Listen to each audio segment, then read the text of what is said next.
You're listening to the Crazy Town Podcast, Season 2, Episode 8, with Jonas and TNT Dynamite. What's up, Jonas? Oh, not much. This is our New Year's Quickie episode. Ooh.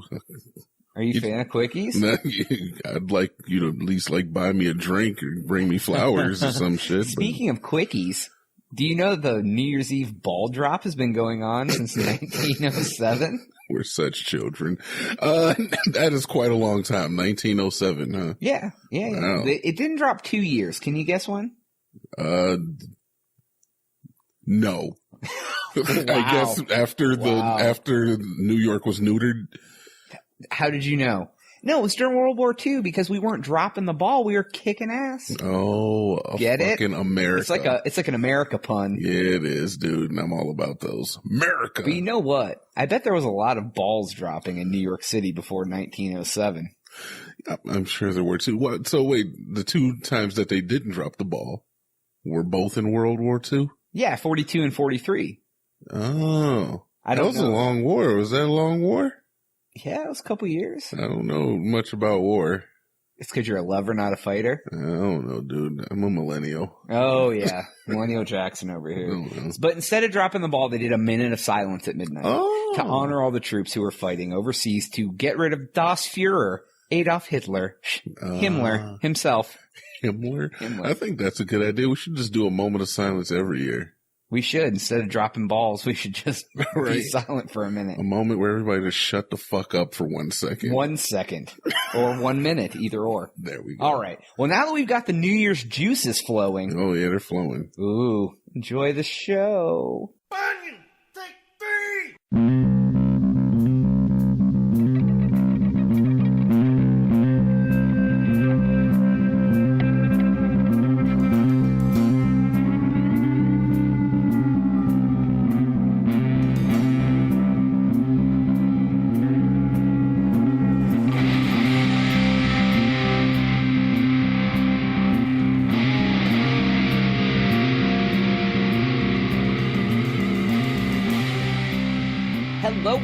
Hello, and welcome once again to the Crazy Town Podcast.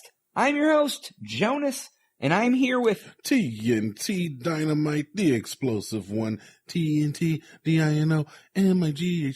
What's up, Jonas? Great to be back. I think that's the first time on the second season you haven't fucked that up. You know, I don't need you to call out my shortcomings. I've been practicing. I don't think I'm the one calling out any sort of shortcoming. I'm supposed to be the one with the fucking lowbrow jokes. Okay, highbrow. All right. Anyways, welcome to the New Year's Day Quickie episode of the Crazy Town Podcast.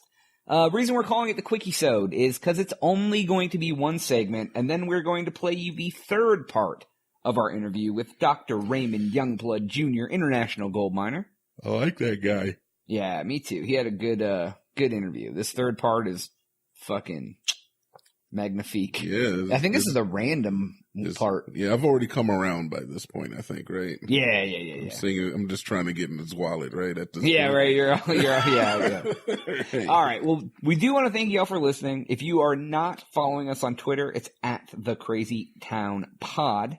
And of course, as always, the cornucopia of continuous information, thecrazytown.com. But before we get into our quickie segment, TNT Dynamite, do you want to drop some knowledge on these hoes? I'd love to, Jonas. That is amazing. All right, Joni. I have a very special word today. It has quickly risen in my own personal zeitgeist of my favorite word of all time. Okay, quickie, before this gets any further. Yeah, what? For people who don't know, what is zeitgeist? Zeitgeist is like the spirit or the movement of a particular era in like a community. So like in America, you can have a certain zeitgeist. It's not. So you're the referring word, to TNT Dynamite's zeitgeist. No, I feel like this word is definitely used more nowadays. If you look it up and you look at like the Google, like how often it's used a lot more today than it was used 4 years ago, 5 years ago. Okay. And what is it's this rising magical in word? popularity. What is this magical word? My favorite new word is cuckold. People have shortened it to cuck. And can you spell cuckold? I can spell cuckold. Don't worry about that. Tell them how to spell it. Cuckold.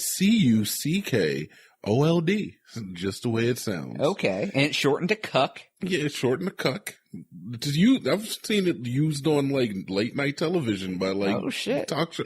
Jimmy Kimmel. Stephen Colbert uses it. Oh, all right. On his show. If Colbert's cucking people, I guess anybody can. Anybody can. Okay, so what is a cuckold, or what does it mean to be cucked? I think most of our viewers already know, or listeners know this already, but a cuck is the husband of an adulteress.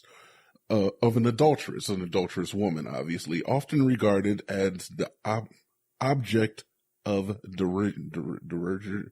Wow. Look, way to English it up, guy. Yeah, I know, right? Somebody's fucking his wife. Okay, right? So the cuckold is the husband in a marriage where the wife's getting fucked by another person. Yeah, and generally the idea is that he doesn't know about it, and he wears what they call the horns of the cuckold. Now, the term cuckold actually comes from the cuckoo bird, who is known to lay its eggs in another bird's nest. The other bird feeds this baby bird because birds are stupid and they just do it by instinct. Right. But the cuckoo dominates the food. The other eggs die off, and then the cuckoo bird fucking gets adult sized and flies off. The fucking pigeons. Birds are out here getting cucked, folks. Oh. Birds are getting cucked. Birds are getting cucked. There's nothing you can do about it. Damn, we're having to incorporate it into the podcast. I have no problem with using this word at every given opportunity that I have. Well, it has been decreed by Jonas that cuckold has become part of the vocabulary of the Crazy Town podcast. All right. Cuck. Let's try it out. Let's try to use as many times as we can. Let's try it out one time. Take it for a test, man. All right. Johnny. You're a cuck. Thanks, man. I'm not even married. Well, but that was a good usage. Yes. All right. Good deal. All right. So I'm going to get right into it because we only got one segment today. Yeah. Let's get down to brass tacks. And since today is New Year's Day, or when you're listening to this, it's New Year's Day, I'm going to go over some weird New Year's traditions. Okay. I got some. I don't know how many I got, but we're going to go through as many as I can get through. Let's fucking go. Have you ever heard of Spain's 12 grape challenge? I'm sorry, what? That sounds like a porn video. 12 grape challenge? Like grape soda? Or No, it's actually kind of gay. As in happy, not gay as in homosexual. It's a happy time. Yeah, it's like... It's when the clock chimes midnight, you stuff one grape in your mouth and one wish at the same time for every chime of the clock. I guess it chimes 12 times. So you have to put 12 grapes in your mouth? Yes. Okay, I'm gonna let that slide. And then wish. Okay. On that you don't have 12 grapes in your mouth anymore. I didn't say these were cool traditions. I just said they were what happened. Like, what do people generally wish for, Johnny? I would wish to not have 12 grapes in my mouth, and or not to choke on 12 grapes, and or not to be cucked this year. I was going to say, do they wish that their wife wasn't fucking the black guy from down the street? Wow, why's he got to be black? You know, generally, never mind. We won't get into, like, what generally you get when you look up cucking on X-Hamster. When you look up cucking on X-Hamster? Or on Pornhub. Wow, nice free promo. Hey, look, you want to give us a little holler dollar? Hey, look, if X-Hamster or Pornhub or XXX videos or any of those sites wants to fucking give us money for some sponsor money, would you take it? Would I use the adult industry to profit of my own? Absolutely. Okay. I do not have that high of a moral standing. Yeah, I mean, like, I have some morals. You on the casting couch already. Oh, Jesus. Yeah. me and fucking Hans, he's like, how bad do you want this pot? And I'm like, oh my God, you remind me of the guy from Die Hard. And he's like, that was my brother. I'm Hans too. Could you say, I brought a pizza, extra sausage for me in your best sexy voice, Johnny? Well, hello, ladies. I brought an extra sausage sandwich. Does anyone want a bite? Yes, look, I don't know, but I think all our female viewers' panties disintegrated. Yeah, right? I think they did. I just turned cotton into air. Anyways, Scotland has a fire festival called Hogmanay. Hogmanay? Hagmana And you call Hogmanay. Okay.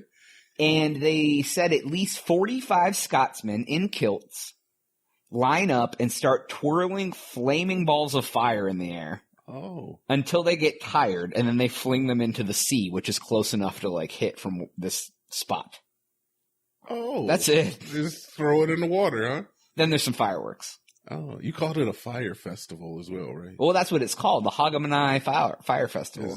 Is Ja Rule involved in this at all? Yeah, No? he is. Okay. Yeah, he's been there since, like, 17.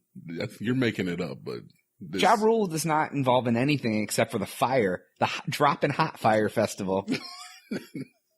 The viewers will get this. The listeners will get this. You don't know about the fire festival. Yeah, I do. You the do? motherfucking, like, he's like, oh, it's all exotic and shit. And then you show up and it's like fucking refugee tents and fucking one slice of fucking bread with cheese on it. And a little bit of lettuce. Oh, look at this guy keeping up with pop culture. Yeah, no shit, right? I'm proud of you. I almost was going to have a whole episode about the fire festival. I figured it wouldn't be hot fire. No, it wouldn't. All right. Well, Hogmanay it up, man. I'm all about it. That was it. They should get Ja Rule to do Hogmanay with them. They should. He could These sponsor are all it. very, these are all very, hit or miss. I love it, man. They've all hit. They're rapid fire, so to speak. Okay. What's next, In man? Let's Turkey, go. Mm-hmm. they have a red underwear fetish on New Year's. In Turkey, they have red underwear fetish. Yes, merchants set up selling red lingerie, and they sell out fast. It goes back. It said there was very little information about this other than the list, Which makes me think that it's made up. I fucking hope so, because I am a man of journalistic integrity, and if I am wrong on this, by all means let me know, and I'll say sorry. Yeah. All right. What's the etymology behind the Turkish underwear thing? In the old days, they didn't like you to wear red panties because it was like fucking got your fucking Scarlet Letter type shit. Yeah, you got your hoots in a boil, you know? Ooh, hoots. Yeah. So nowadays they sell it so that way they can promote it on New Year's because they need to fucking get the hoots all boiling. So it's like kind of like rebellion against old ways of thinking. Right. Old English. It's like the king is going down. Right, I can get down with that. I like rebellion. Yeah.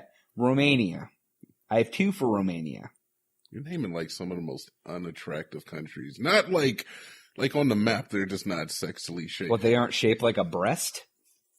I mean, that'd be cool. I mean, there's Italy that's shaped like a boot. What else is shaped like something cool?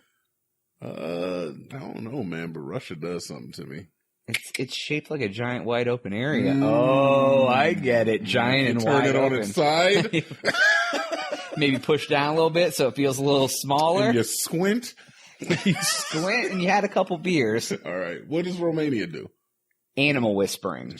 Okay. I thought we were going to have a reboot of the dolphin episode, but They try to teach dolphins how to speak Romanian. Basically, all this is what it is. Farmers listen to their animals to hear what they have to say about the new year. So, okay. Bessie the cow said you were going to have cancer.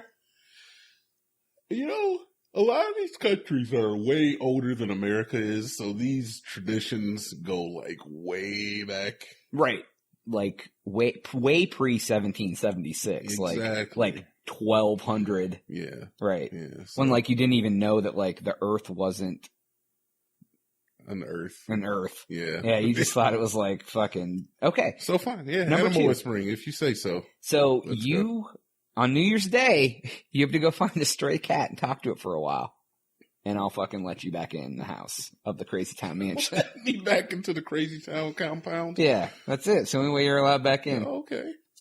Bear dances is number 2 for Romania. Russia. No. Bear dancing? Romania 2 is bear dances. Okay, I've heard of this. Have you? I think this is different. This isn't like in Russia where they dance with the bears. Oh, they don't dance with the bears? No. They dress up as bears. Okay, this is weird. And then they dance from house to house to keep evil at bay.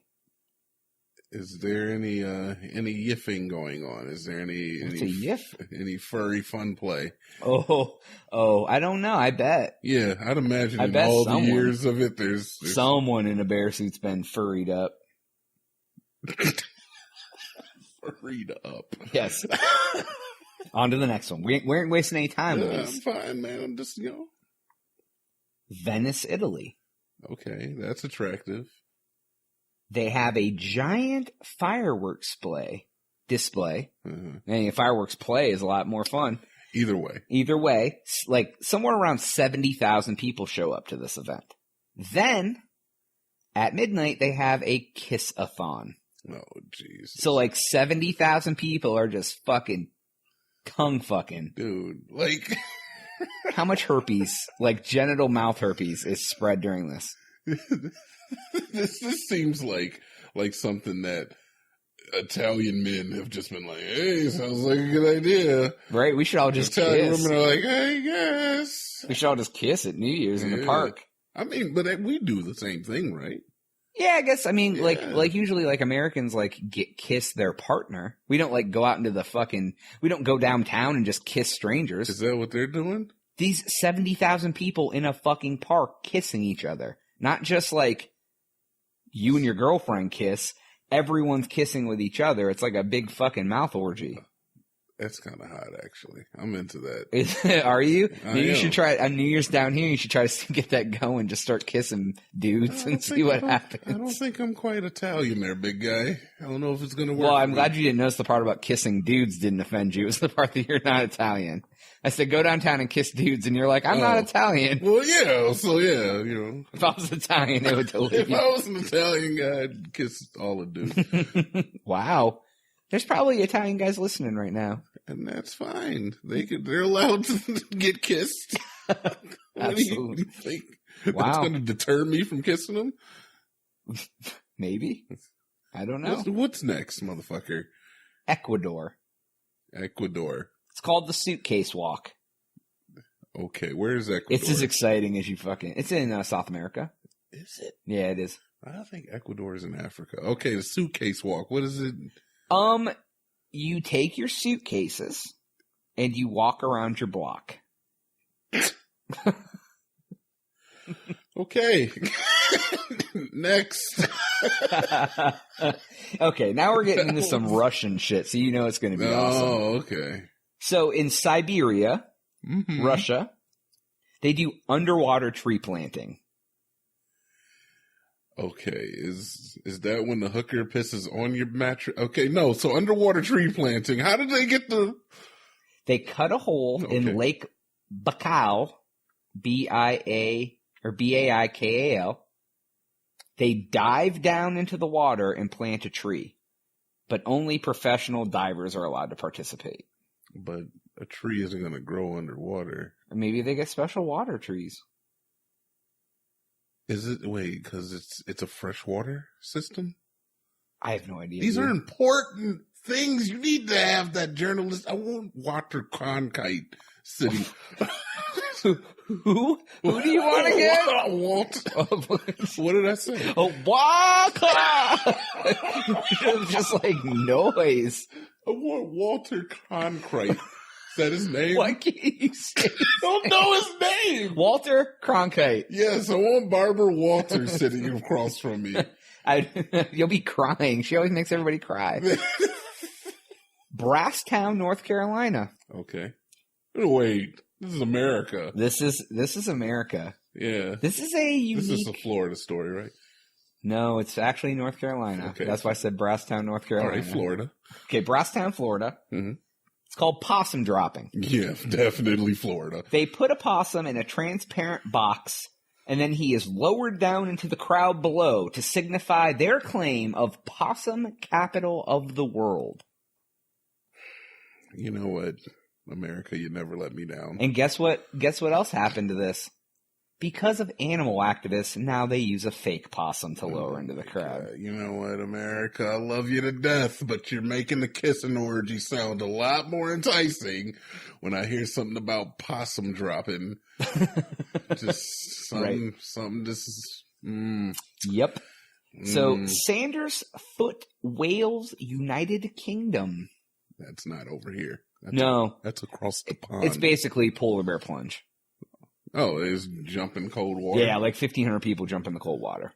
Okay, that's cool. It's nothing that awesome. They do it here, like, on Tuesday. Are they naked? I don't know. It didn't say. We can say they're naked. Yeah. Okay. Talca chili.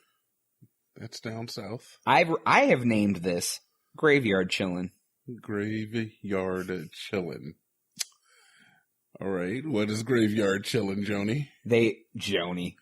What? That's what's hot in the streets. Exactly. Trying to cuck me with my fucking name on the podcast. I'm not trying to cuck you, dude. I like it. It's nice. We're using the cuck up. We're fucking flowing it in. I think the people like it. I do. They open the graveyard after midnight, and people go hang out in the cemetery with their dead relatives, and they play classical music and light candles on New Year's Eve. The listeners can't see the face I'm making, but it's the face it looks like when you just got cut. I'm using it too much. Why would you go and hang out at the cemetery? Couldn't you just do Well, that? I don't know. I mean, you can't go see your relatives any other day of the year at the cemetery. I don't want to tell people when not to hang out at the cemetery, but, come on, dude. It doesn't seem like a good time for me either, but, it's cold out. Or does it chilly. Get cold It's now? Reverse, man. I think, they're in the summer when we're in the winter. Hemispheres. Science. Wow, dude. Sometimes, Joni, you're pretty smart. That's right? Because the hemispheres are opposite. So, when it's winter up north, it's summer in the Australia, I know it goes by that. It goes both ways. Australia's a swinger. What does Australia do? I don't have any Australian. They just chase kangaroos around or something. Okay, yeah. Not really. I mean, they probably do something fucking awesome, like fucking shrimp. they put shrimp on the Barbie. I don't know. That's not a knife. That's all we know. Okay, that's all we know in the States. This is probably. Oh wait, there's a couple good ones. Okay. I'm gonna leave these two. I'm gonna go to the quick hits. Okay, keep it in going. Switzerland, they drop a scoop of ice cream on the floor. For why? I didn't say. This was the best of the rest section. All right. Do they eat the ice cream? They make the kids eat it. Okay. I don't know. We'll just say that happens. Good job. In Panama, they set fire to muñeco characters, which they said are characters resembling celebrities. So they set fire to celebrity dolls. Imagine making your favorite Kim Kardashian doll and just setting it on fire at New Year's. That seems sadistic. Kim Kardashian doll. No, I was just for an example. Oh, okay. Imagine just your favorite Kim Kardashian doll you made all year, and then you burn it on the New Year's. Yeah, how would you feel if somebody burned your Joe Montana doll? I ain't forgot, motherfucker. Oh, shit. In France, they eat pancakes. Sounds like a very French thing to do. I guess. They just eat pancakes. That's it. It's welcome to the new year, pancakes. Yeah, okay, I guess. Bolivia, they hang straw dolls outside of their home. Like fucking the witch movie. Skeleton Key? Blair Witch Project? Yes. Yes, like those. That's exactly what it is. That's the lore. That is eerie as fuck. I don't know if I'm know about that. In Ireland, they bang loaves of bread against the wall. Why'd you have to say bang loaves of bread against the wall? No, because they don't just lightly tap them, they bang them. All right. You said in Ireland they bang. In Ireland, they bang loaves of bread against the wall. It's all where you put that comma. It's all about it's all about enunciation. Placement. Yeah, it's let's eat kids or let's eat kids. It's very different. We talked about I'm not going to go back to the example we spoke about that day. I'm not going back there. Johannesburg, South Africa. That's where I'm going next. Okay. We're taking a trip around the world, TNT. Dude, I'm whisked away. To Delaware. I'm in Delaware. I thought we were in Africa. No, we're in Johannesburg. I was doing a Wayne's World reference, man. You don't know that movie. I'm a millennial. I'm Millennial Jackson. I'm the oldest millennial in the entire fucking world. I don't know what a 90s movie is. I don't know the movie. Anyways. In Johannesburg, South Africa, it is tradition to throw your furniture out the window. Okay. Do you, My thought was, if I was broke as fuck, I'd go get a U-Haul and go pick up all this furniture that's laying around the streets. What do you do with the furniture once it's outside? What do you do? I don't know. Okay, good. That's it. What's next? Denmark. I guess that's what you do. Denmark. Plate smashing. Isn't that a Greek thing? This is kind of cool, though. Isn't that Opa? So, what's cool in the streets Mm-hmm. is you throw glass plates at your friends' doors. Oh. It's a measure of popularity because you want the most plates stacked up on your door broken in the morning when you wake up. So, like, if people really like you, you have, like, hundreds of shattered plates on your steps because that's really cool to wake up first thing of the year and clean up broken plates. Yeah, I mean, that's fine, dude. I'd break like 22 on your door just to make it look like you got some friends. Yeah, and I wouldn't break a single fucking plate. I wouldn't break a mug. Would you break one on my door? No! Oh, that's sad. I'd break all yours too. Side note, Denmark's other tradition, at midnight you jump off of a chair to signify leaping into the new year. Oh, with the rope around your neck. Right?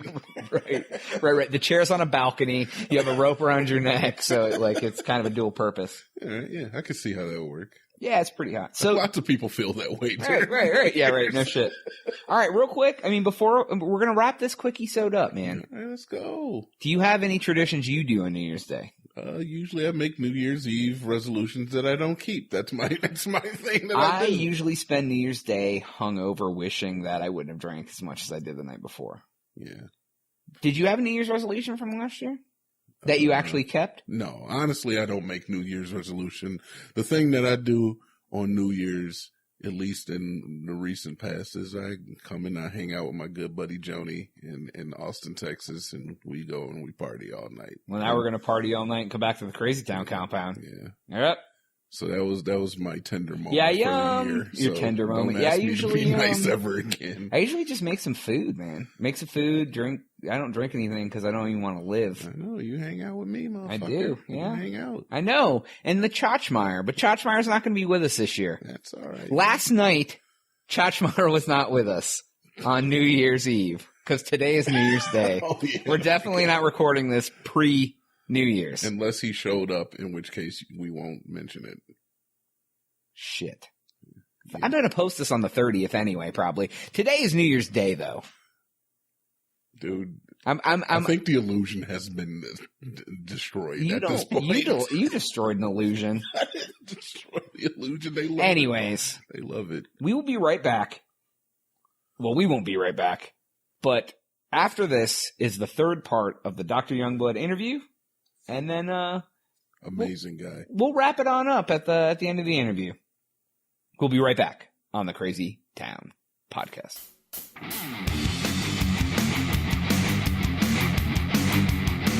Where am I? Hi, I'm Alex. And I'm Dimitri. We're the Boondoggle. And you're listening to the Crazy Town Podcast.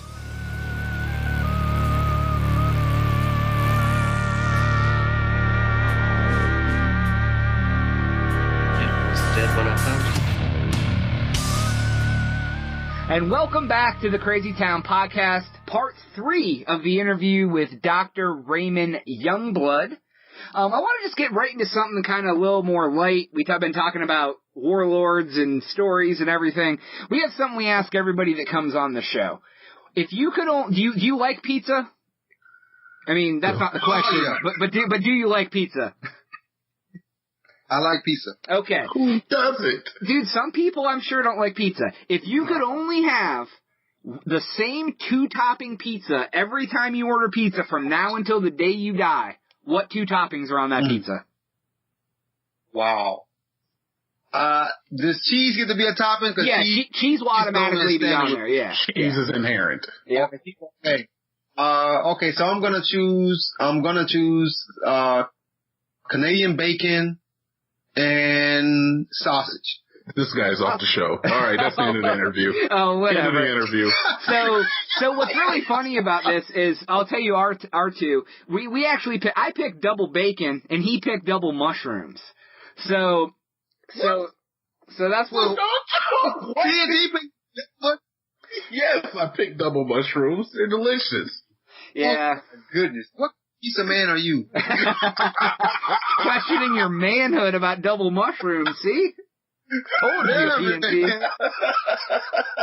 Oh, he did say he was from Ohio. He did say he was from Ohio. Wow. man. From Ohio too. I am also from Ohio.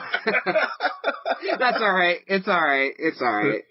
But so that's one of the questions we got. TNT, you wanna ask him any questions? Yeah. Woo. Hey, so how do you feel about ghosts? Have you ever had any supernatural experiences? I know in Africa there's a lot of superstition, and I've heard some stories. I've worked with some Africans, some people from Nigeria and stuff, and they that's a big part of their culture. But have you personally ever had any experiences, a haunted house you lived in, or anything that's happened to you while you were across seas? Or even ask why you're in the jungle, anything along those lines.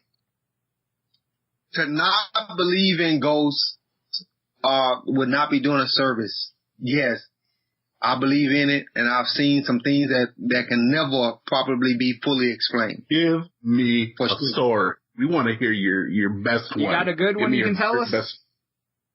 I got one I can tell you. Okay, let me. All right. Let me start with a little premise here. Half of my miners, if we don't do certain type of sacrifices, I cannot get the guys to work on the mining site. Really? Or like you have to like sacrifice like animals, like chickens or goats or things like that? Yeah, chicken. No, not. Yeah, you sound like my brother when you said chicken, because he don't like us bearing the expenses of the sheep and the goats, so he always try to trade off with chickens and frogs and stuff. but yes, the guys, sheep, cow, and goats are the main sources of sacrifice. And one of the things that a lot of the guys believe, even the guys that are Christians, even the guys who believe Jesus Christ is their Lord and Savior, even the guys who believe that Allah is their Lord and Savior, and so on and so on, they will not work on some of the sites. They will not. I don't care what I say. I don't care how much money I offer, without a sacrifice to the land. Because once you take gold out the ground, they believe that the gods have to have something back. Because they believe that gold is 100% attached to God. 100%. Even when you take the L out of gold, you got God. They believe it to tooth and nail. You can't make them believe nothing else. So unless we offer a sacrifice to the land, you can't get them to work. And I remember one particular case where I'll give you a couple little quick things here. One was, I went to visit a chief friend of mine by the name of Chief Nana. The chiefs can also be, in Ghana, can be referred to as Nana. Nana. Mm-hmm. So we went to visit Chief Nana Badiako. And Nana Badiako is, he's actually not a paramount chief, he's a sub-chief, so he's kind of the mid-ranking chiefs. And he has a pretty rich land. His land, on Nana's land, the gold can literally grow on trees. But let me give you the scientific, me being scientist, let me give you the scientific reason. The gold in the ground, gold normally comes in two forms. Alluvial, which is basically a gold that's in clay and sand and dirt and rocks. Mm-hmm. And then hard rock, which is gold that's infused inside the rock and the stone. So the alluvial gold can normally be in the form which is called nuggets and dust. Dust can be as fine as baby powder and as chunky as peanut brittle. Okay? Okay. Well, this dust that's fine like baby powder saturates the land where Nana Badiakos live. And when these trees grow up, of course, that gold is being entrapped into the bark of the trees as it goes up. Wow. And that bark then extends out into the sea. And so literally gold grows on trees. That's so when Nana takes me, so you can literally walk through this bush, and when you come out on the other side, you be glistening like you got glitter all over you from the leaves. Okay? Oh wow, how cool is that? Nana tells me, he says, Mr. Raymond, we want to give you a blessing and so on and so on. So I go and they show me the area, and this area is what is called a taboo, meaning that, you can't mine here, but we can mine the area around it. And, anyway, long story short, we go, and as we're leaving, there's a ceremony taking place where there's a group of women warding off the devil. And the devil basically is something that will keep me from coming back to be able to mine the land. We're coming through, my convoy is coming through, I'm in the first truck. Uh-huh. And I'll never forget the vehicle stalling. The women all dressed in red, they got, I don't know if it was blood, I want to say it was sheep's blood or chicken, I don't know what the blood was, but they were wiping the vehicle with the blood. The vehicle stalled. The ladies were all dancing around it. The guy at the time was driving it. I kept telling him to start the vehicle. He said, Doc, the vehicle won't start. It won't even, the battery or nothing. I said, what are you talking about? We keep trying. This is the thing that got me. I'll never forget looking out the window right next. When I turned my head to look out the window, it was about 4, 6, 7 women standing there. When I tell you their eyes was red like fire, I'm talking red. I'm talking about demonically red. And I remember thinking to myself, this is the first thought that went through my mind, okay? Where the heck they get these costumes from? But I knew better than that. I knew what I was. I'm in the middle of the jungle. I'm just trying to make sense of it. And then I remember them breathing on the glass and fogging it. And then all of a sudden, as they went from my vehicle to the next vehicle, the vehicle fired right up. Shut up. Fired right up. Wow. What? Then I got another story that's not my story, but it's one of my college, I've played at a couple of universities, one of my university coaches' story. He took a basketball team, a girls' basketball team, to Africa. And I was one of the only teammates who believed his story. And the only reason I'm telling his story is, it's his story, it's not mine. So sometimes people say, oh, Doc may be making this up. Coach told us that one of the girl, his best player, broke her leg. Mm-hmm. The Africans took that girl. They were playing on dirt courts. Okay, he took I think it was an AAU team. They took that girl. The visitors took that girl overnight. The bone was literally sticking out the girl's shin. The shin bone was sticking. Well, you can see it broken. You can see it sticking out of her skin. Compound fracture. The Africans, took that girl. And the next day, that girl played with a small limp.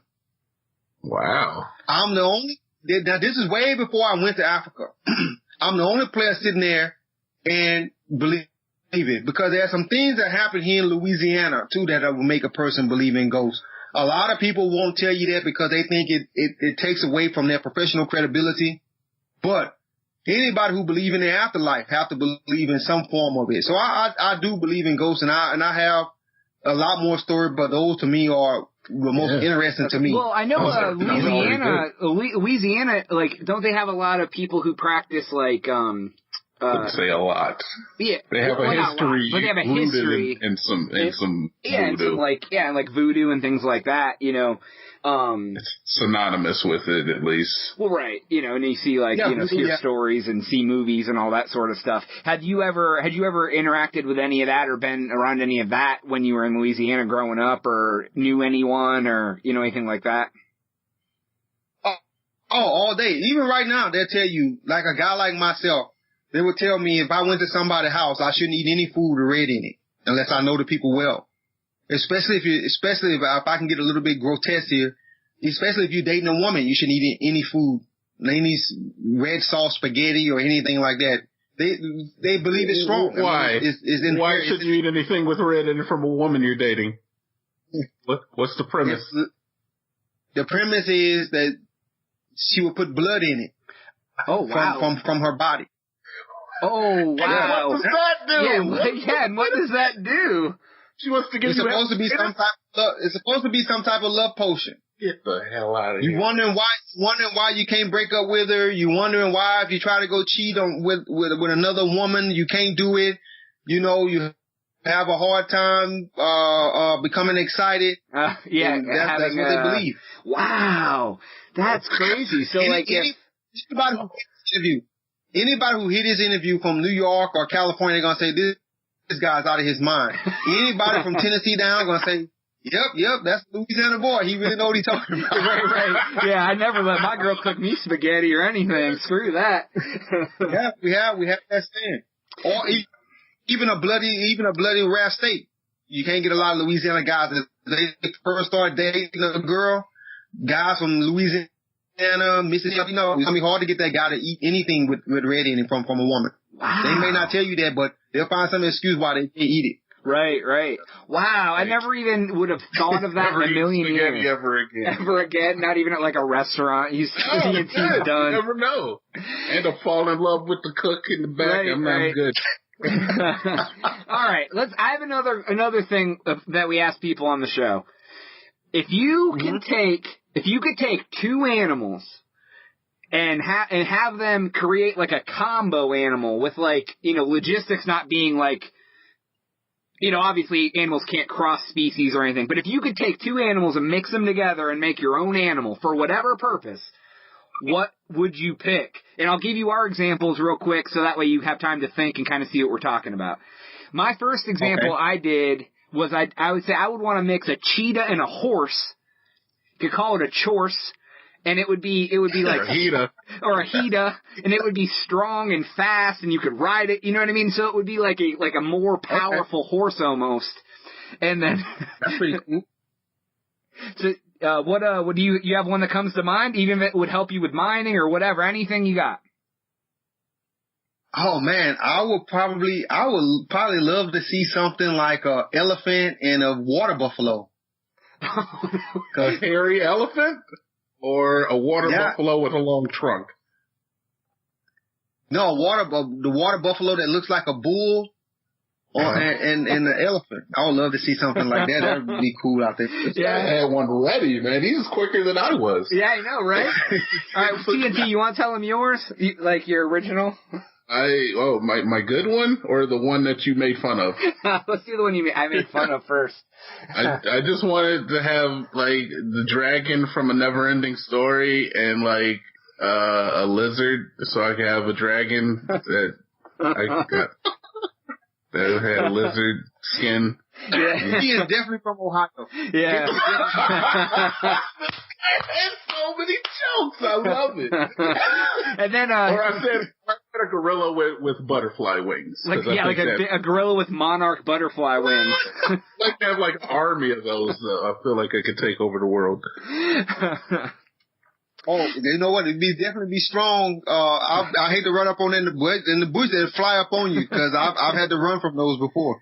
Oh, like from gorillas? That's scary. Yeah. Oh, well, yeah. Why don't you tell us a good story about some sort of like animal, like a gorilla story, or did you ever run into like, you know, other, you know, nasty animals that like you guys have literally had to either shoot down or run from or drive away from or whatever? Yeah.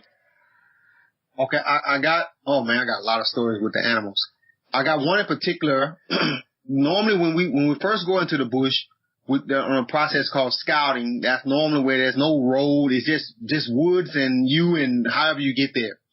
So we go and we hire these bike riders, these professional bike guys with motorcycles, and we carry these 60-pound packs. And since most of our guys, you know, don't know how to ride motorcycles, so you hire professional riders to carry your body weight, like me at 200 pounds, plus a 60-pound pack, plus the bike, plus himself. And we going into the bush. And then a lot of time when you crossing little streams and rivers and stuff, it's normally just plank. Like sometimes it's like 4 or 5 boards nailed together, and you can walk across it. It's going to be wobbly and jiggling and shaking. And the longer the stream is, the worse it is. And sometimes they just cut down trees and lay the trees across, and you just got to cross it like that. So we're going.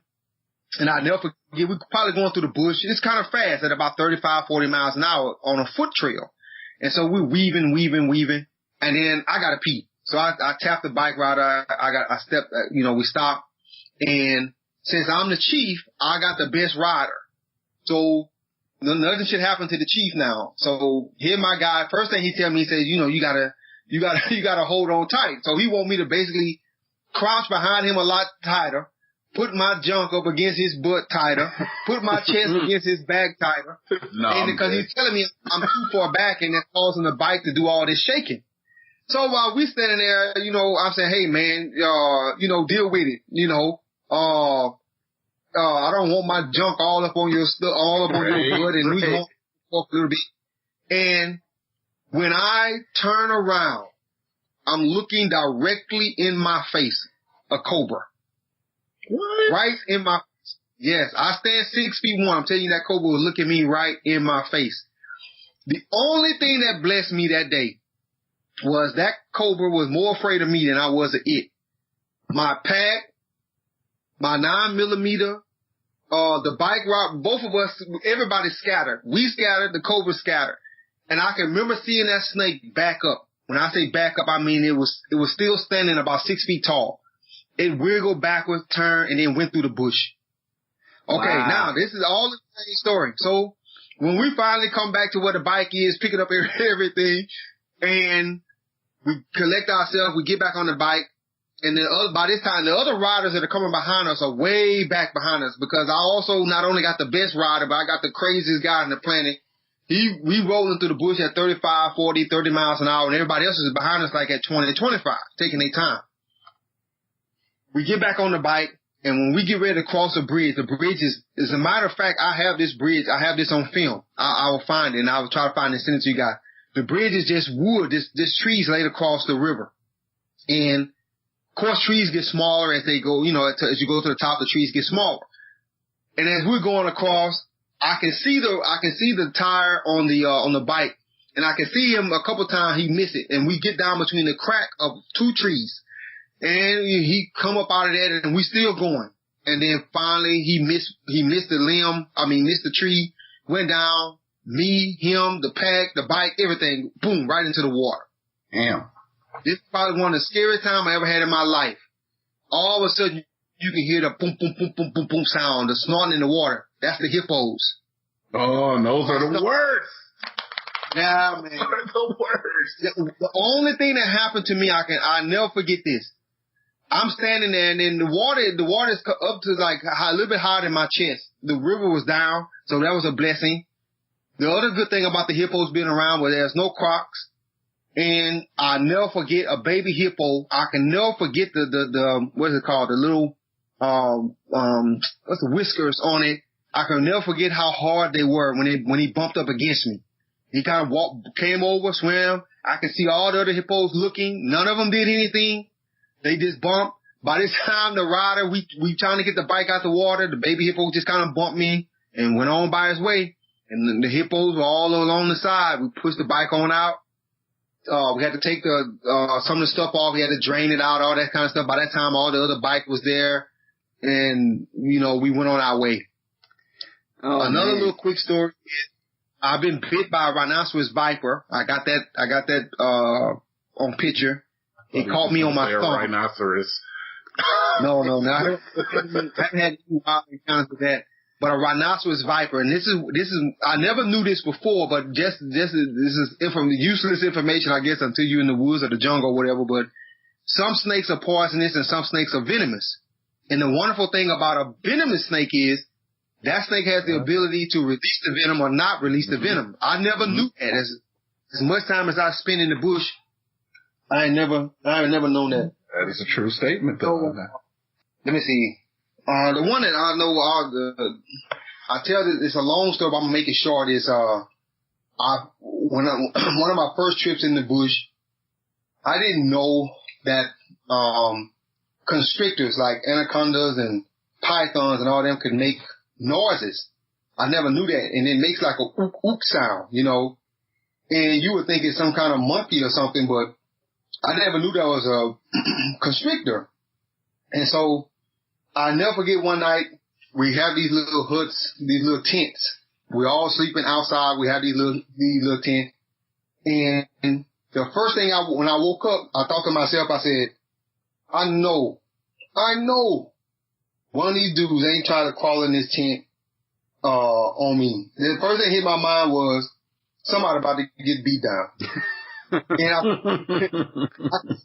could feel it on my shoe. So I normally sleep with the 9mm under my pillow or under the blanket, whatever I use as a pillow. That's and I'm trying to find it. Yeah, and I'm trying to find it. Just so anybody know, I normally carry 2 9s and a 12. So, oh my God. Always strapped, man. He is a rapper. 17 in the clip and 1 in the chamber. And so I'm feeling for it, and I was thinking to myself, I can't find it. I don't know so the gun had moved over, And then when I looked out, I can hear everybody outside. I hear all this commotion. Beat it, get it, do it. And I can feel it. And all of a sudden I can feel something tugging at my feet. Man, when I raised up and looked, there was a constrictor. The snake was trying to construct. It had swallowed like the top part of my boot. My feet, I still had my boots on. It had swallowed like the top part of my boot. It was trying to swallow me, and they were outside beating the crap out of it, trying to get it out the tent. Oh, like it was trying to work you, like it was like you were like just like it's food, like to just like he had got like part of your boot hit into his mouth. And yes. The toe part was all the way gone in, and I guess because I didn't wear size 12, so that made it very difficult. And he couldn't get his mouth around it. And the snake was, for a constrictor, it was small, but it was probably maybe a good 11 to 12 feet. It was about as big around as a man's arm. Oh, wow. Yeah.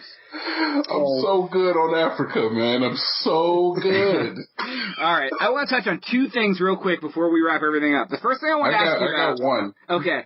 Well, I want to ask you, when I had mentioned to you that TNT was displaced, you had told me, or someone with your group had told me, that you guys have like a 10,000 African prayer team and people pray for everyone. Like, how did this come about? That's a lot of people to, like, pray for people and things. Like, is that something through your village or, like, something, like, how does that happen? How does that work? Oh, wow. The 10,000, no, that number's not even close. It'll be probably quadruple that number. Oh, wow. So not only 10K, it's like 40K. Yeah, what it is a lot of the churches, a lot of misconception about Africa is that everybody does juju, but juju is actually a small part of Africa. Christianity, yeah, real big. Yes, it's very big. And you have everything there from the Catholics to the Methodists, and so Pentecostals, so on. But normally people like myself or in my statue, we normally have prayer groups. The churches and the different apostles and pastors and priests, they pull together people that go into the mountains or that go to some praise area, and they pray for you. They pray for your success. They pray for you to be able to help them. They pray for you, your health. And then what I'm supposed to do is I take people, like when I found out that TNT could possibly be displaced, or was, from my conversation with you was, the team came back and said, hey man, one of these guys on the podcast, think he's in the middle of the hurricane. I said, okay, well add him to the prayer list. And so he would literally have maybe anywhere between 60 to 500 men of God, whether it be somebody, an imam from a Muslim mosque or whatever, praying for him. Because all these different prayer groups, we send them an email or normally, I hate to advertise people, but WhatsApp, we send it out through WhatsApp and it all go to them and the list go, and then that person's on the prayer for that week or that month. I just had a lady whose baby was sick. A member of my royal family passed away. Her name was Jane Jeffrey Thomas. And she was the editor who edited a lot of my work, my books and stuff. And she was actually the first person that was in my family, in my royal family, in my chieftain. She passed away, and she had a grandbaby who was sick. And I just spoke with the mother at her funeral this past weekend. The mother was telling me, she said, I don't know what your prayer group did, but not only is that baby healed, but I want the prayer group to make him pipe down a little bit because that boy is all over the place.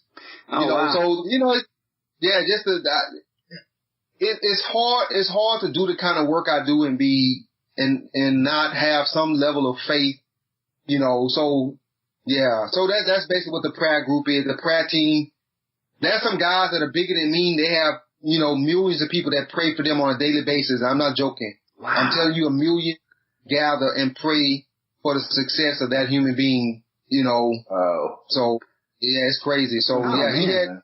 That's impressive. Absolutely. 50,000 people. So. And then TNT, you said you had something for him too? I do. All right. Look. It's just me and you, Doc. All right. Yeah. Well, I don't call myself a pocket watcher, but what's your account sitting at, man? Are you at like a Mark Zuckerberg? Are you at a Jay-Z? Are you at like a Drake? Or would you consider yourself at like a Ryan Seacrest? Where do you think he's sitting right now? Because I'm thinking that you probably about halfway to Drake, maybe Ryan's a little bit above Ryan Seacrest, but I don't know. I'm hoping that you're doing lovely in life. But where do you think he's sitting on that scale? I'm the world's greatest jungle gold miner. So you sitting at Donald Trump? Donald Trump of all people to compare. I picked Zuckerberg, but I don't know, man. Zuckerberg money is like you the wrong color for Zuckerberg money. But for real, so you're doing all right, bro, huh? You're doing all right. I tell you what, T. If we count it in gold, most gold miners will tell you most gold miners got stashes everywhere. When I tell you everywhere, they got stashes at their house, they got stashes in the bush, they got stashes in different countries.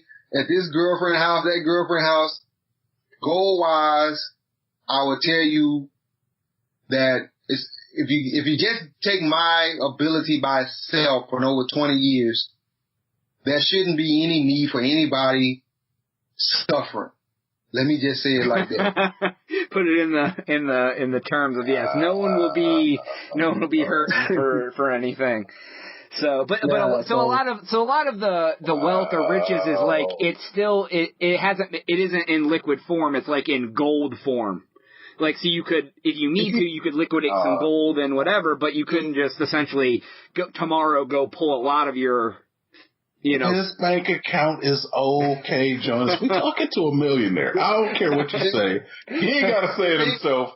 I know he ain't got to say it himself, but I know we talking to a millionaire. The thing about gold, Jonas, is that we believe that it is the liquid. See, most gold miners believe that that is the currency. Well, that's true, because, that's the ultimate currency, because even if every government in the world falters, gold still holds its value across every country. Exactly, yes.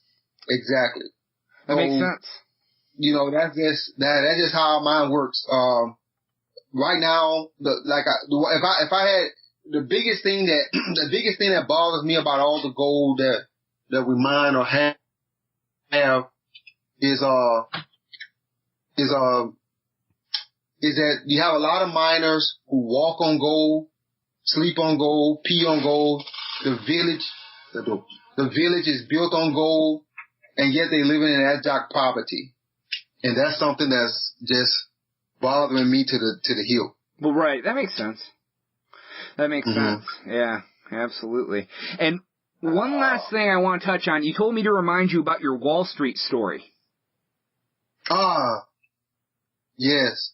We were talking about corruption. And the thing about it is this. When I had a group that wanted me to take my company public on 3 different occasions. And I think this was the second group. And then, so they sent this, very high profile lawyer who had done all this work with all these big mining companies like Ken Ross, Redback, Newmont. She was well put together as far as that was concerned.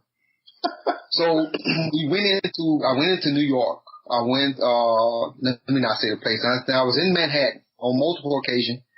First time I went for a 45-minute meeting that ended up being about 3 days.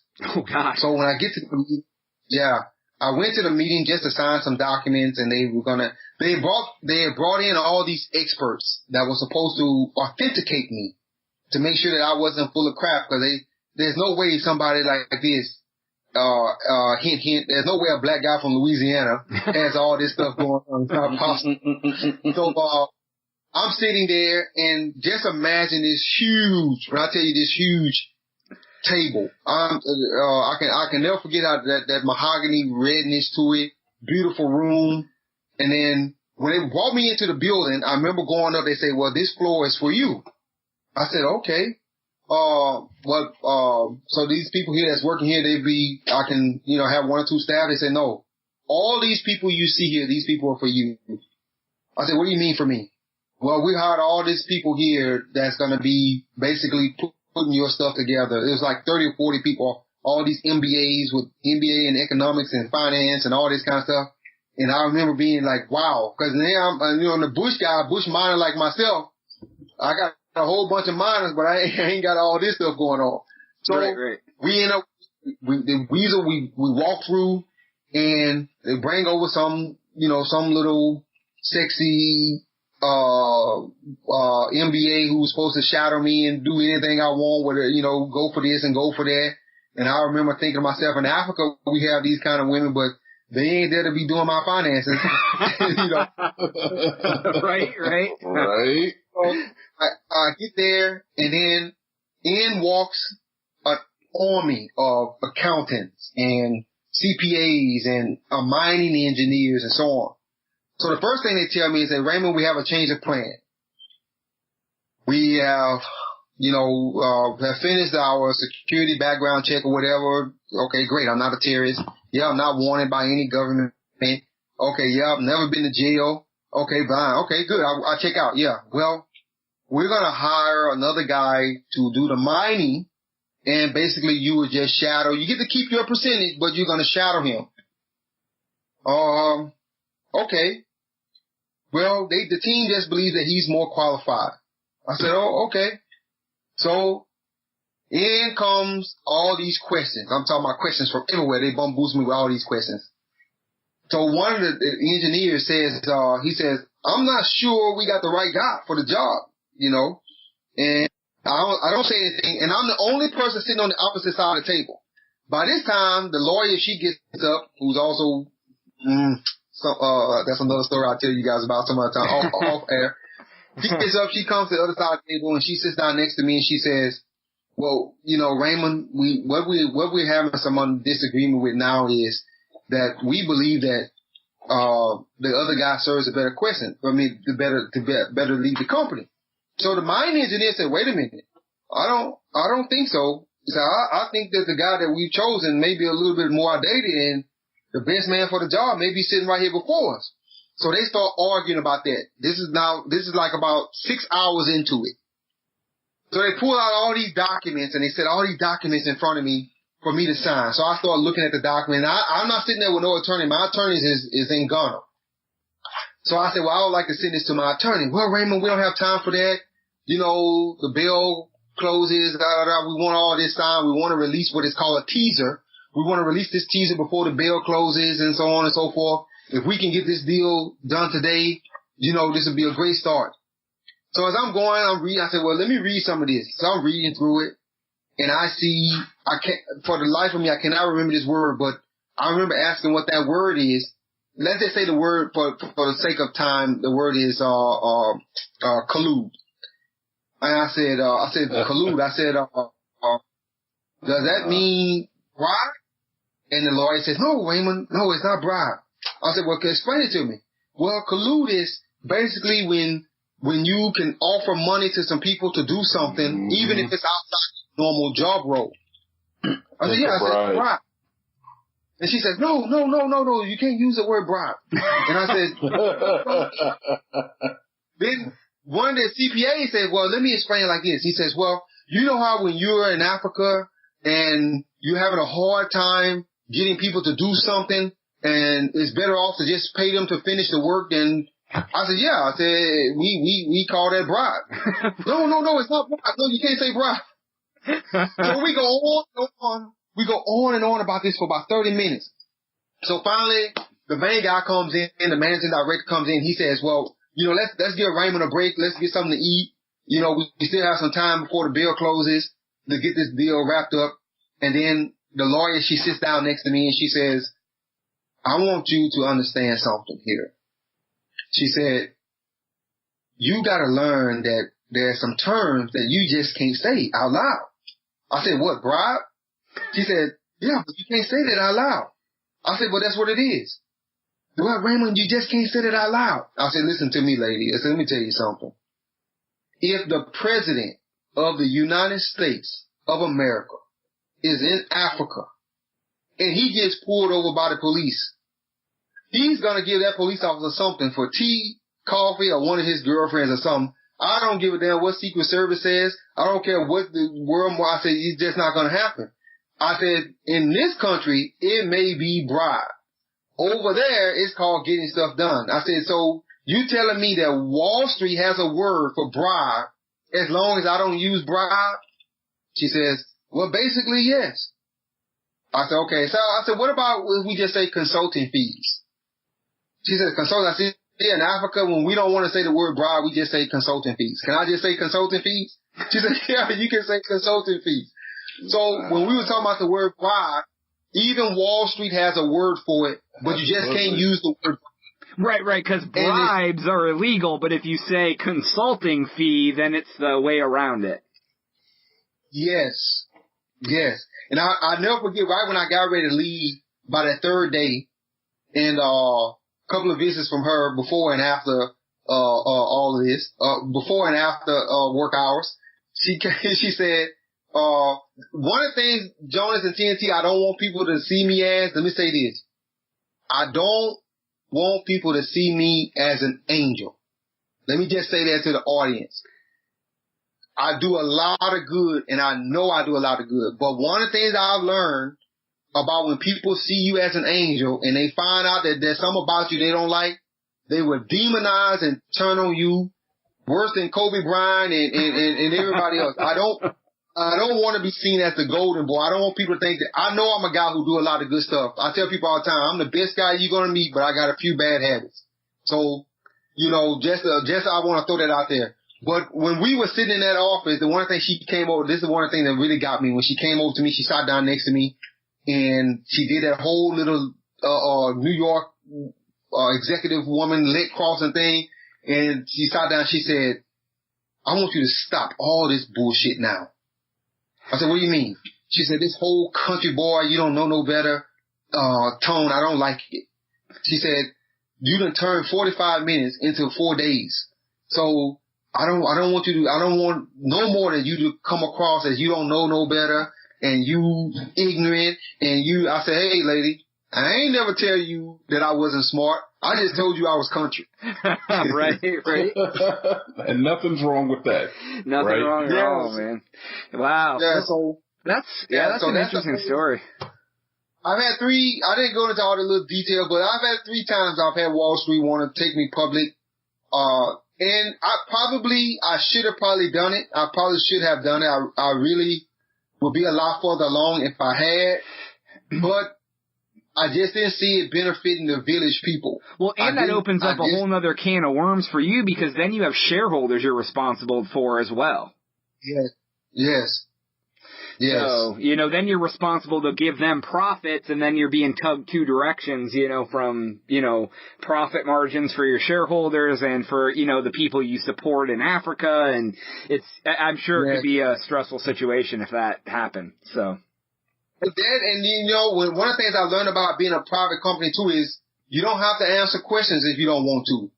That's the other great thing about when you're a public traded company, right, because right now a lot of companies have to answer questions about not actually having gold. I don't know if you guys know this or not, but there's a very good friend of mine who is he's the opposite of myself. I'm considered the world's greatest gold miner. Where that title came from, I would love to say I made it up because if I'd have made it up, I would have gave my But he's considered the greatest trader in the world. He traded for Goldman Sachs, Citibank. He's a whistleblower. Name is Andrew McGuire. You guys should look him up. And he and I are supposed to do a show together. He's man, anything about trading this guy is it. As a matter of fact, there's a war. That's a war, literally, fighting going on amongst us miners and the brokers and the traders. And it's causing a lot of problems in the gold market right now. It's causing jewelry hikes to go up. That's one of the things that's driving the price up on technology, like the iPhone, all them people saying, why is it $1,000? Because of all the precious metals that they're using inside these things, the price is rising. And that war is going on between us and them. And somehow or another, he and I have become really close. And that is very unusual for the industry because the miners, I know the perfect analogy for it. The traders are the vampires and the miners are the lichens. the werewolves. We're like the workhorses. And the vampires are like everybody love, and they out front, and they they get to do everything. And we are the guys that's in the back digging. But then guys like me came along and kind of mixed like a hybrid. So now the miners don't look so bad because you got Dr. Youngblood, who can not only go and sit down with a warlord, but also sit down with a central bank governor and have just a continuing conversation as I do with the warlord about, how to end this war, or maybe a government official, because I've had this happen to me many times. Government officials will give me messages to take into the bush to the rebels, to the warlords. I've done that many times. And then at the same time, go and sit down with a central bank governor about how and what we can do to release some of the debt tension on the country, or raise the GDP, or, whatever the case may be. But yeah, that, with the whole thing that's going on now, the miners, the small scale gold miners, the small scale silver, diamond, all the miners, the small scale miners is really in need of attention, because with all that gold and diamonds and silver and things that we're extracting, there's still some of the poorest people on the planet. I just really can't understand it. I just can't. And no matter how hard I try, no matter what it is, it just seems like I can't win. But now I've kind of saw some light, because now what I've realized is that we are no longer, with people like me, and I'm able to do this podcast with you guys and able to talk. A lot of miners can't do that, mainly because some of them, let me just be honest, we're not the most educated group. We're definitely not the most sophisticated group. But damn it, we can find that metal, and we can take it out the ground. and that brought up a point when you were talking about that. It made me think of these villages in Africa. They give you guys permission to work on their land and excavate and all of this. But you said they're still very poor. Do they not get a portion of what you pull out of the ground, or how does that whole relationship work? Be it for them to let you mine their land, but then they still are in poverty. Okay, now when I mine, that poorness is not granted to me because I own the mining company. But then think about it like this: I am one out of 30 million small scale miners worldwide. So out of every time you got one of me, that's literally 100,000 that doesn't have my connections and so on. This is one of the reasons why the miners have kind of pushed me to the front to kind of say, hey, Doc, represent us. Yeah, we're in Namibia. Yeah, we're in Togo. Yeah, we're in the Congo. Yeah, we're in Peru. But you can represent us. You're the one who can go before you. They won't. Okay, let me tell you what the biggest problem is, Jonas. Just look at it like this. On a mining site, there could be 10,000 miners. Literally, 10,000. They have their own city, their own system, their own government, their own laws. This is God honest truth. The central laws won't apply here. Even the president, the vice president know that they can't come into this mining camp and apply laws and regulations governed by the land. Does the mining area, is its own sovereign area then? You guys basically can do what you want on it? It's that way because it's just uncharted territory. You're in the middle, you're not around civilization. You just out there with your own device. You're in the middle of the jungle. You're 9 hours away from anything. Okay. Yeah, you're just in no land. Even though you're in the country, now the only time you really see government try to crack down is when a nation like the United States saying, hey, we have terrorists coming out this area, or we have a problem with murdering groups or drugs or something like that. That's the only time you kind of see these places become under observation. Outside of that, I can literally, it's the God honest truth, I can take you to places in the jungle where you will see more Indians there from India than you will see Africans. The Africans are doing the mining. The Indians are there with backpacks filled with cash, $2 million, $3 million. And every time the miners bring 1 gram of gold out the ground, that's normally valued at $39 to $42 per gram, the Indians are buying it at $15 and $20 because the miners haven't processed it yet, or the miners are in deep need of money. So normally then the Indians take that gold when they get enough. They run back to their country. Same thing with some Americans and British. They're all doing it. Then this is what's going on. Or they trade the miners for food. Literally, you trade a $20 bag of rice for $40 worth of gold. Wow. Then the miners, this is what happened. This happened for many years. Then you have somebody like me who comes along, and I'm at this mining camp, and I'm looking at an area right next to it, and I tell the miners, I say, hey, for you guys who need to process your gold, somebody told me that y'all selling it to these Russian guys for $20. They said, yeah, this is a buyer. He's been buying for a long time. And then my cousin, who's another broker, have set us up, because maybe the Russians are giving him $5 per gram. So he's convinced them to also do it. Then I say, well, I pull out my phone and I pull up a picture that I didn't, screenshot. And I say, this is what gold is trading for today. And they're like, so we supposed to get $40? Yeah. You're supposed to get $40. I said, but why don't you guys bring it over to my camp and I'll process it for free. You guys ain't got to pay nothing. We'll just run it through. You process it. You can take it to town. You can sell it. Then the miners will say, well, we can't go to town. We Bush boys, they normally don't go to town. They don't do this. And that's how it ends up. Then you got me who come back around and I go and I sit down with the chief and I say, Chief, I said, you guys are really missing out on a lot of money.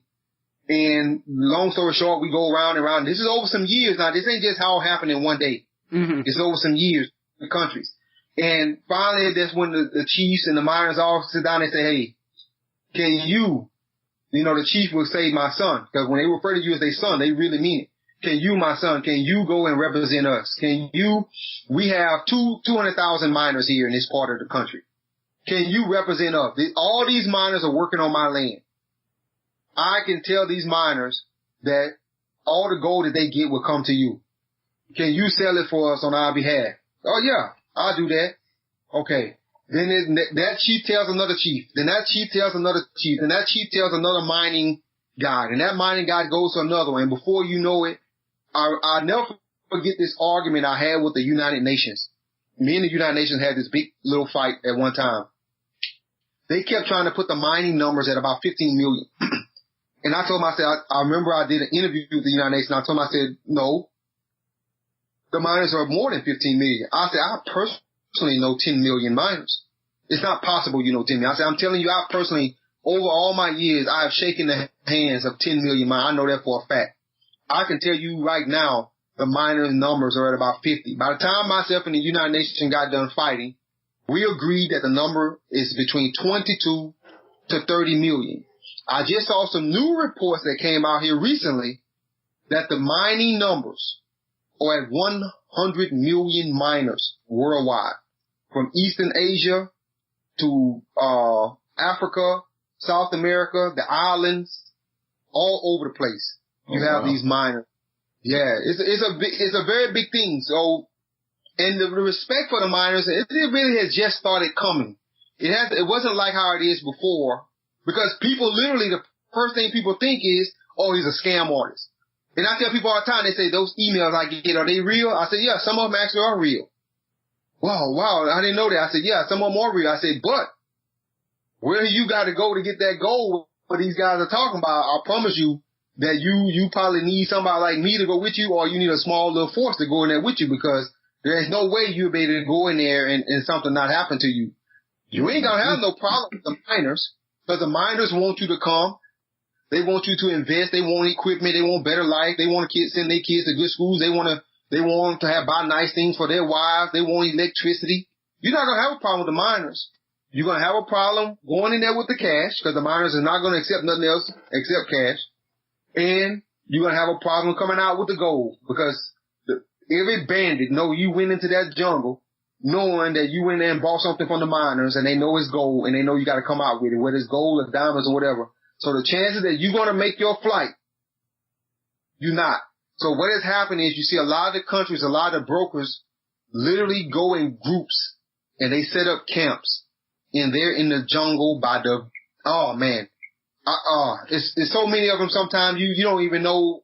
You think you're in a whole new city. They created a whole new life. Huh. It's crazy. Wow, that's crazy. Well, right. Well, I mean, it's good that, I mean, from the way you're speaking, I mean, like, it seems like you aren't the typical miner. You know what I mean? You fight for the villagers. You fight for the people to... It's a philanthropist. Right. Right. Says so right here in his bio. Well, right. And no wonder they wanted you to be, to elect you as like their paramount chief, or, because you're so much different than everyone else that goes in there, probably. And you show them that you care and that you actually want them to get better, so they appreciate that, I mean, I can assume that that's probably, it's like a breath of fresh air for them, because you're not there just taking the resources, trying to do whatever, like some of them are, Yeah. And the miners, we, like I said, we're kind of Neanderthal. We are old. We are a dying source that has just now become pertinent again. Because I learned this from Andrew. I never knew this. I remember one conversation I had with Andrew, and I told him Andrew McGuire he's from London, the gold trader, the Goldman Sachs gold trader I was telling you about. I asked him, I said, Andrew, I gotta ask this question. He gave me a whole lot of things to talk about, to think about.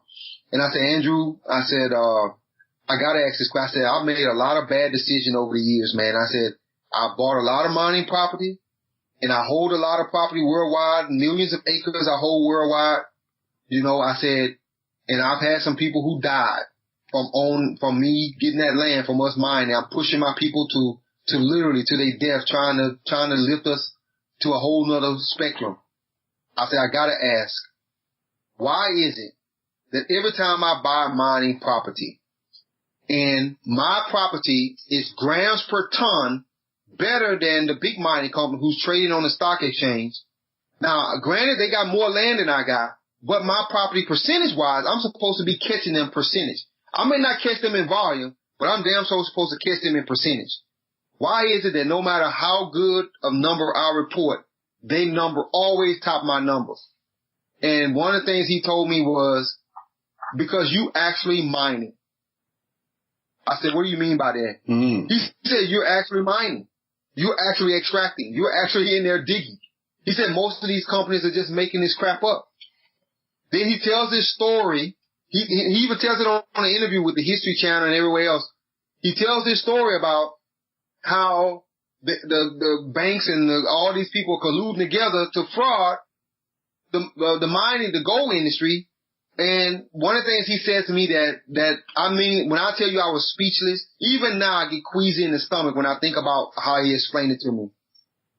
For every 10,000 kilograms of silver that's actually traded on the stock exchanges and the gold and the precious metal exchanges, that's only one actual real kilogram that exists. Yeah, I believe that. For every 5,000 kilograms, TNT, for every 5,000 kilograms of gold, there's only one that exists. So he told me, he said, the chances are that the gold that you guys are extracting is maybe a good chance that that's the only gold that really does exist. The rest of it is in certificates, is in storage, per se, it's in all this other stuff that's paper. Oh. Or made up out the air. Wow. And he said your U.S. State Department knows this. They know this because not only did I tell them, I showed them how it's done when I was still working for the banks.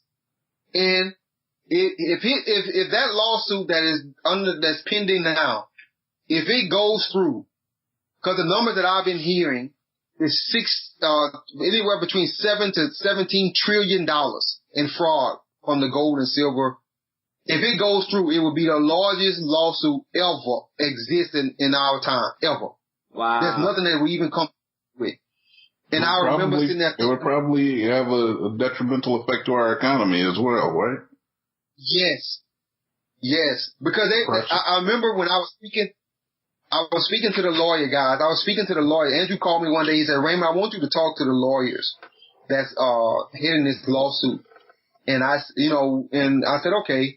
When the lawyers first came on the call, I promised you, they were treating me like I would normally say a redheaded stepchild with freckles, but no, They would treat Jonas. They would treat me like a black guy from Louisiana, deep in the South. I got close to them. Okay, and about 30, the head lawyer came on. He said, "Well, I only got 15 minutes for this call, and he wanted to rush off the phone." And so I didn't say anything. So finally, when everybody got through saying their little spiel, Andrew came and he said, "Raymond, can you please explain to these guys, this or that and so on?" Shit. About 2 hours later, you think the head guy's off the phone? Because they were going down the wrong road with the lawsuit. They didn't even understand the miners' point of it. They didn't all this stuff about how they were doing it. So then I started realizing that there's a very big disconnect between the miners and everybody else. Nobody really understands what's going on. And if we had time, I would tell you guys this story about even when I first learned how important I was. Maybe at another time we can do that. But it is a very big disconnect. And right now, the miners really, really, how can I say this? They really, really need to connect directly with people. But yeah, that's enough. So we'll get into that. It sounds like you're the man to do it, though, right now, man. Absolutely, man. Well, yeah. Not that you don't have enough responsibility already. Right. Oh, man. Well, I think we should probably wrap it up about there. We got a lot of good stuff today, man. I'll tell you what, I didn't know what to expect from the interview, and it pretty much blew any expectation I had out of the water, man. I want to thank you so much for taking the time to talk to us. I think down the road we probably will have you back on again, just to get into more stories and more stuff about this. It's been awesome, man. Thank you so much for coming on. How do you say I have more money than you in Nigerian? Can you give me that one? In Nigeria, they got 30, 40, no more than that, about 200 languages, man. So I don't know which one. All right, but I'm not Nigerian. I'm American now.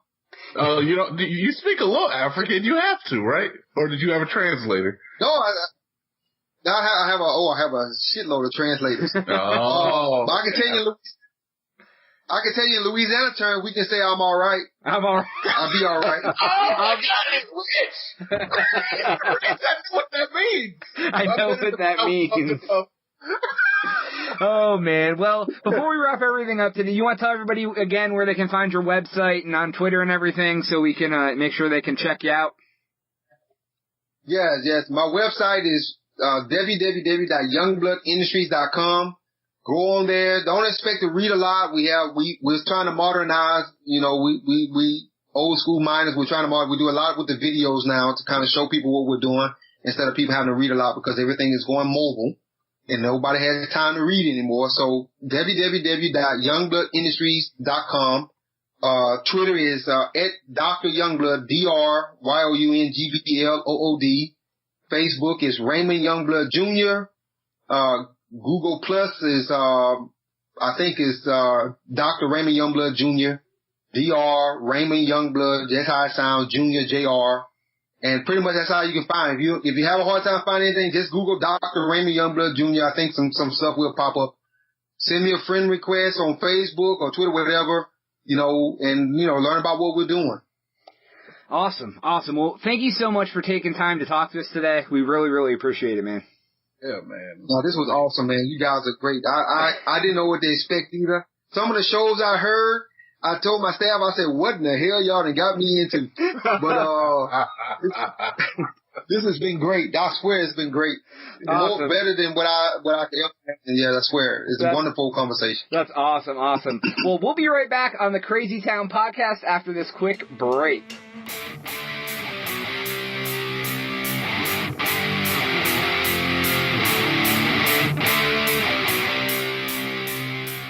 All right, and that is all the time that we have for the New Year's Quickie episode, followed by the interview. Yeah, what a wonderful interview it was, man. I'm really glad that we got him on the show. Me too. So TNT Dynamite, do you want to say goodbye to everybody? Wish them a happy brand new year? Yeah, I want to wish everybody a wonderful New Year's. Do not drink yourself to death. Do not drink and drive. It's already happened. It's yes, so Day. I hope you're not dead. I hope you didn't drink and drive. And, do the shit you said you were going to do last night. All right. Yeah. I do want to thank you all for listening. Once again, if you are not following us at the Crazy Town Pod on Twitter, Grandma will come over and ruin all your resolutions on purpose. Grandma, she's always doing that. Grandma, she's so catty. I kind of expect it of her anymore. Yeah, you know. So, once again, we are going to have some gaming videos starting here pretty soon. We're going to touch about at the end here. Yeah, I'm going to be Aaron. He's going to be Dan. Okay. Somebody will get that. Somebody will, not me. Will get not that. Jonas. Not the person who's on the show. Yeah, I'm grumpy. Oh, is that what it means? Oh, I got Somebody it. will get it. Somebody will get it. So please leave us a review on iTunes. Check us out on SoundCloud. Subscribe to the fucking YouTube channel because there's going to be content coming hot off the goddamn plate. Ooh. Straight to you. I'm not gonna lie, I like those sentence enhancing fucking profanity you were using in there, dude. It did something for me. Well, I like doing things. Made me feel people. a sense of urgency. Ooh, let's do it now. Fucking YouTube channel. Do it. Subscribe. Anyways, that is all the time that we have. Yeah. So for TNT Dynamite and for Jonas, we are out.